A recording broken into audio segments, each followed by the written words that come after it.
हो दोस्तों, तो लगा लीजिए कान में ईयरफोन और हो जाइए तैयार तड़कती भड़कती मूवी देखने के लिए। और हाँ, चैनल को सब्सक्राइब नहीं किया हो तो जल्दी से चैनल को सब्सक्राइब कर लीजिए। मूवी की शुरुआत में हमें एमी नाम की लड़की को दिखाया जाता है जो अपना घर छोड़ के कहीं जा रही थी, क्योंकि उसके पापा एक जुआरी थे और उनके लिए एमी बहुत लकी थी, इसलिए उससे वो जुआ खिलवाते थे। लेकिन एमी ये सब ना करके आगे पढ़ना चाहती थी और अपनी मर्जी से अपनी लाइफ जीना चाहती थी, इसलिए वो सिटी में अपनी फ्रेंड रीवा के पास आ जाती है। वो दोनों एक दूसरे से मिलकर बहुत खुश होती है। उसके बाद रीवा एमी को अपने रूम पर लेकर जाती है तो एमी रीवा से कहती है तुम्हारा रूम तो बहुत अच्छा है और काफी साफ भी। तो रीवा बताती है कि मैं ये सब अपने बॉयफ्रेंड के लिए करती हूँ जिसका नाम सफी था। जिसके बाद रीवा एमी को बताती है कि आज रात को हम एक स्ट्रीट फाइट देखने जाएंगे। तो एमी मना कर देती, लेकिन रीवा उसे जबरदस्ती चलने को कहती है। वही सीन शिफ्ट होता है और हम उसी स्ट्रीट फाइट का सीन देखते हैं जहाँ पर रीवा और उसका बॉयफ्रेंड और एमी भी आए थे। लेकिन एमी को ये सब बिल्कुल पसंद नहीं था। तभी वहाँ ट्रेविस नाम के बॉक्सर आता है जिसको देखकर एमी की तरफ जाग उठती है और वो उससे पहली नजर वाला प्यार कर बेटी थी। इसके बाद फाइट शुरू होती है और उन दोनों बॉक्सर के बीच फाइट होने लगती है। लेकिन ट्रेविस काफी पॉपुलर फाइटर था, इसलिए वो आसानी से फाइट जीत जाता है। इससे एमी काफी इम्प्रेस होती है। इसके बाद एमी जब घर जाती है तो वो ट्रेविस को फील करने लगती है, उसके सपने देखने लगती है जैसे कि वो उसे बहुत चाहने लगी हो। अगले दिन एमी पैसे लेकर कॉलेज जाती है जहाँ वो एडमिशन करवा कर रीवा और उसके बॉयफ्रेंड के साथ बेटी होती है। तभी वहाँ ट्रेविस भी आ जाता है, लेकिन एमी उसके सामने ऐसे बिहेव करती है जैसे उसके अंदर कोई फीलिंग ही ना हो। लेकिन ट्रेविस उसके साथ फ्लर्ट करने लगता है। ये देख एमी उससे कहती है कि तुम मेरे टाइप के नहीं हो, इसलिए मेरे साथ फ्लर्ट मत करो। ये सुनकर ट्रेविस वहाँ से चला जाता है। फिर एमी जब अपनी क्लास में होती है तो वो पढ़ने की जगह इंस्टाग्राम पर ट्रेविस को देख रही होती है। तो ये सब ट्रेविस भी पीछे से आकर देख लेता है। एमी ये देखकर अपना फोन बंद कर लेती है और ट्रेविस से कहती है कि तुम ये मत समझना कि मैं तुमसे प्यार करने लगी हूँ और ना ही मैं तुम्हारे साथ सोने वाली हूँ। ये सुनकर ट्रेविस कहता है मैं तुम्हें रात को पिक करने आऊंगा और वो चला जाता है। जिसके बाद हम रात का सीन देखते हैं जहाँ ट्रेविस एमी को पिक करने आया था, लेकिन एमी ट्रेविस के साथ जाने से मना करने लगती है। पर ट्रेविस उसे किसी तरह मना कर अपने साथ ले जाता है और वो साथ में बहुत टाइम स्पेंड करते हैं। अगले दिन एमी जब रनिंग कर रही थी तभी उसकी मुलाकात पार्कर नाम के लड़के से होती है, क्योंकि एमी ने पार्कर के 6 करोड़ के सामान को नुकसान पहुंचा दिया था। जिससे एमी उसे अपने अंडों पर बर्फ लगाने की बोलती है और वहां से अपने घर आकर नहाने लगती है। लेकिन उसका बाथरूम का नल खराब हो गया था, इसलिए वो रीवा के बॉयफ्रेंड के घर जाती है जहां उसे रीवा भी मिल जाती है। एमी उससे कहती है मेरे रूम का नल खराब हो गया, इसलिए आज रात में यही रहूंगी तो तुम्हारे बॉयफ्रेंड को कोई दिक्कत तो नहीं होगी ना। तभी सेफली जो कि रीवा का बॉयफ्रेंड था वो बताता है कि तुम यहाँ रुक सकती हो, बस ट्रेविस के रूम में मत जाना। ये सुनकर एमी वहाँ से जाने लगती है, लेकिन रीवा उसे किसी तरह रुकने के लिए मना लेती है। जिसके बाद रात को एमी पढ़ाई कर रही होती है, लेकिन तभी उसे ट्रेविस के रूम से ऊ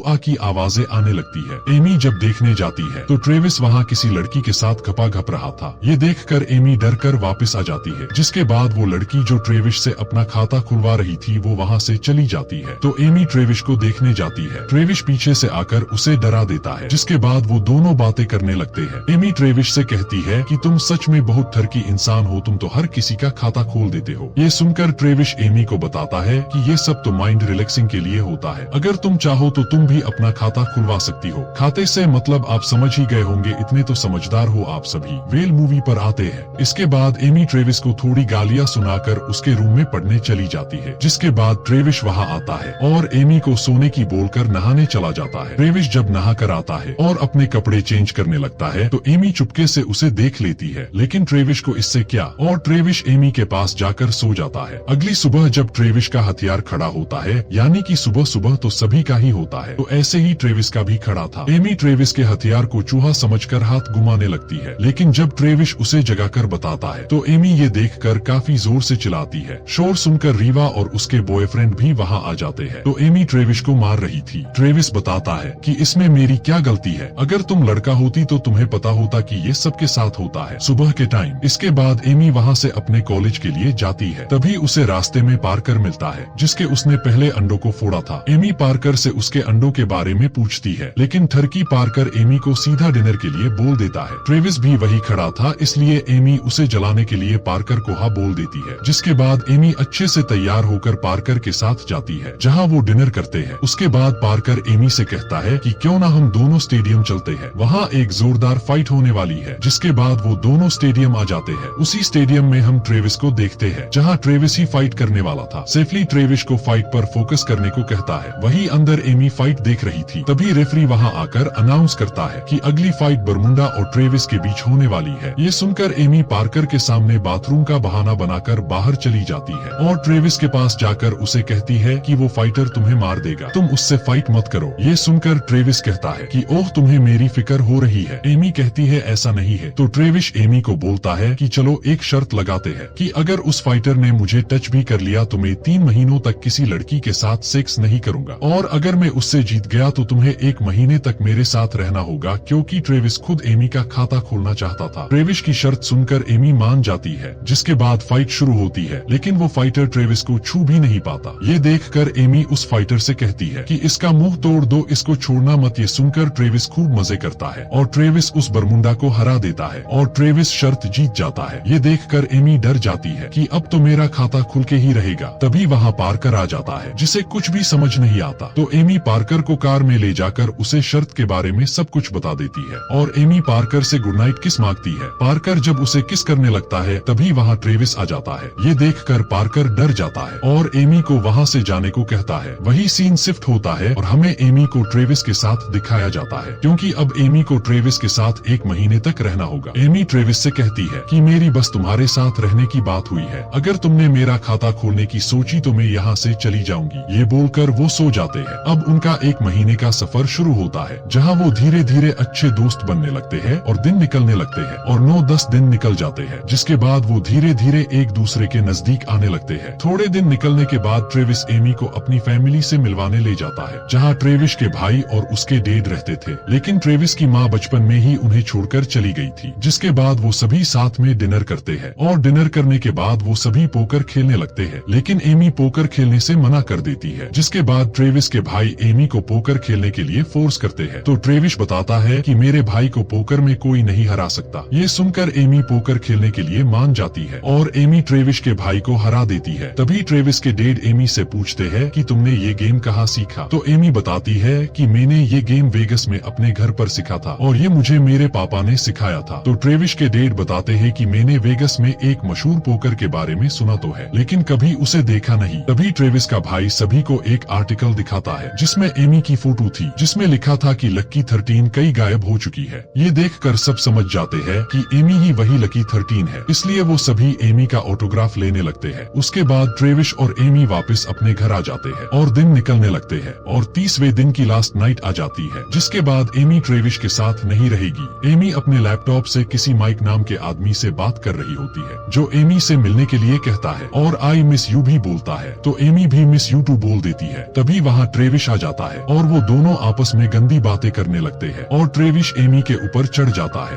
और खाता खोलने लगता है, लेकिन एमी उसे नीचे गिरा देती है, जिससे ट्रेविस गुस्सा हो जाता है। साला अच्छा मूड बन रहा था, खराब कर दिया। तो एमी वहाँ से ये बोलकर चली जाती है कि मैं अभी वॉशरूम जाकर आती हूँ, और वो बाथरूम चली जाती है, जहाँ वो रीवा को बुलाकर उसको बताती है कि आज तो ट्रेविस मेरा खाता खोलने ही वाला था, अच्छा हुआ मैं वहाँ से चली आई। उधर ट्रेविस खाता खोलने की तैयारी कर रहा होता है। तभी उसकी नजर एमी के लैपटॉप पर जाती है, जहाँ वो माइक और एमी के मैसेज देख लेता है, जिससे उसको लगता है कि माइक उसका बॉयफ्रेंड है और गुस्सा होकर वहाँ से चला जाता है। उधर एमी भी खाता खुलवाने के लिए ट्रेविस को ढूंढने लगती है, लेकिन ट्रेविस उसे कहीं नहीं मिलता। अगले दिन ट्रेविस वापस अपने घर आता है, जहाँ वो एमी को देखकर बोलता है कि लोग घपा घपा किसी और से चैटिंग किसी और से करते हैं। ये सुनकर एमी गुस्से में बोलती है कि माइक मेरा कोई बॉयफ्रेंड नहीं है, वो मेरे डैड है और तुमने मेरे मैसेज मुझसे पूछे बिना क्यों पढ़े। ये सुनकर ट्रेविस एमी से कहता है कि मुझसे गलती हो गई है, माफ कर दो। लेकिन एमी ट्रेविस को बोलती है कि तुम्हारी यही सच्चाई है, तुम हुई ऐसे, तुम्हें बस सेक्स करना होता है। ये बोलकर वो वहाँ से चली जाती है। अगले दिन एमी लाइब्रेरी में उदास बैठी होती है। तभी वहाँ पार्कर आता है और एमी से बातें करने लगता है, जिसके बाद पार्कर उसे कई घुमाने लेकर जाता है, जहाँ एकदम से सभी लोग एमी को बर्थडे विश करते हैं, क्योंकि आज एमी का बर्थडे था और एमी को यहाँ लाने का प्लान ट्रेविस ने ही बनाया था। जिसके बाद एमी खूब दबाकर ड्रिंक करती है और खूब एंजॉय करती। जिसके बाद एमी ट्रेविस से वापस बातें करनी लग जाती है और वो दोनों बातें करते हैं। तभी एमी उसके ऊपर उल्टी कर देती है। तो ट्रेविस एमी के कपड़े चेंज करवाने लेकर जाता है, जहाँ एमी ट्रेविस को अपने रसगुल्ले दिखाती है और खाता खुलवाने के लिए उकसाती है, लेकिन ट्रेविस इसके लिए मना कर देता है। जिसके बाद वो दोनों अपने घर आ जाते हैं और अगले दिन एमी का लास्ट दिन होता है। तो एमी ट्रेविस से कहती है, आज मेरा तुम्हारे साथ लास्ट दिन है तो क्यों ना आज कुछ अलग करा जाए। जिसके बाद एमी ट्रेविस को मालिश करने की बोलती है और मालिश करते करते ट्रेविस एमी का मूड बना देता है और ट्रेविस एमी का भी खाता खोल देता है। अगले दिन एमी ट्रेविस को बिना बताए वापस अपने हॉस्टल आ जाती है, जहाँ एमी को एक आदमी मिलता है जो एमी को अपने साथ चलने को कहता है और बताता है कि तुम्हारे डैड माइक ने मेरे बॉस से बहुत सारे पैसों का कर्जा लिया है, अगर उसने ये पैसे नहीं दिए तो मेरे बॉस उसे मार देंगे। ये सुनकर एमी उस आदमी के साथ कार में बैठकर लास्ट वेगस यानी अपने डैड के पास जाने के लिए निकल जाती है। दूसरी तरफ ट्रेविस एमी को वहाँ न पाकर परेशान हो जाता है और रीवा से एमी के बारे में पूछता है तो रीवा एमी की लोकेशन ट्रेस करती है तो उन्हें पता चलता है कि एमी वेगस में है। ये सुनकर ट्रेविस भी वेगस के लिए निकल जाता है। उधर एमी अपने डैड से मिलती है जो एमी से कहते हैं कि मेरे ऊपर 10 लाख का कर्जा है और ये पैसे तुम ही चुका सकती हो।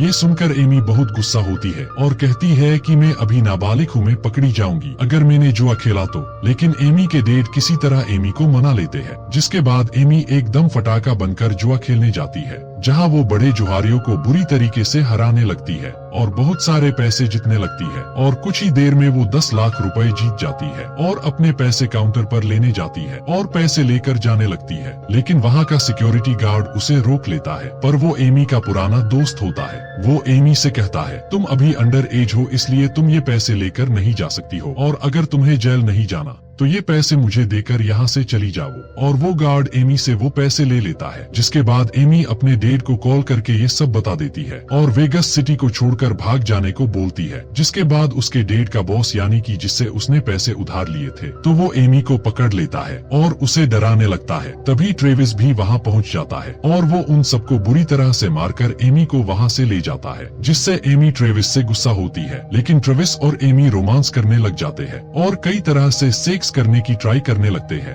और आखिरकार ट्रेविस एमी को संतुष्ट कर ही देता है। जिसके बाद वो दोनों एक होटल में रुकते हैं और ट्रेविस एमी के डैड के कर्जे को उतारने के लिए सोचने लगता है। तभी उसकी नजर एक फाइट वाले पोस्टर पर जाती है, जहां लिखा था जो भी इस फाइट को जीतेगा उसे 10 लाख रुपए मिलेंगे। तो ट्रेविस उस नंबर पर कॉल करके फाइट के लिए नाम लिखवा देता है और वहाँ से चला जाता है। जिसके बाद जब एमी की आंख खुलती है तो उसे वहाँ ट्रेविस नहीं मिलता। तभी एमी फोन में ट्रेविस का बनाया हुआ वीडियो देखती है जिसमें ट्रेविस ने फाइट के बारे में बताया था, तो एमी भी उसके पास जाने के लिए निकल जाती है। एमी जब नीचे पार्किंग में जाती है तो वो देखती है कि उसके डैड और वो गार्ड जिसने उससे पैसे छीने थे वो दोनों बातें कर रहे थे। एमी उन दोनों की बातें सुन रही होती है, जिससे उसे पता चलता है कि उसके पापा के ऊपर कोई कर्जा नहीं है, उन्होंने बस पैसे कमाने के लिए ये सब नाटक किया था। इससे एमी गुस्सा होकर उस गार्ड को बेहोश कर देती है और अपने डैड को काफी गालियां देती है और कार से बाहर फेंक देती है और वहाँ से ट्रेविस को रोकने के लिए निकल जाती है। दूसरी तरफ ट्रेविस और उस फाइटर के बीच फाइट शुरू हो चुकी थी और वो फाइटर ट्रेविस को बुरी तरीके से मारने लगता है। एमी भी वहाँ पहुँच जाती है, लेकिन बिना टिकट के उसे अंदर नहीं जाने दिया जाता। लेकिन एमी किसी तरह अंदर चली जाती है। उधर वो फाइटर ट्रेविस को बुरी तरह से मारता है। सभी लोग उसे छोड़ने की बोलते हैं, लेकिन वो फाइटर तो ट्रेविस को मारने ही वाला था। तभी एमी वहाँ आकर उस फाइटर पर हमला करती है, जिससे उस फाइटर को कुछ नहीं होता और वो एमी को भी मारने वाला होता है। तभी वहाँ शॉर्ट सर्किट की वजह से आग लग जाती है, जिससे वो सभी लोग वहाँ से निकलने लगते हैं और वो फाइटर भी वहाँ से चला जाता है। जिसके बाद एमी ट्रेविस के पास जाती है और सेफली और वो तीनों वहाँ से सुरक्षित निकल जाते हैं और इसी के साथ इस मूवी की हैप्पी एंडिंग हो जाती है। Thanks for watching.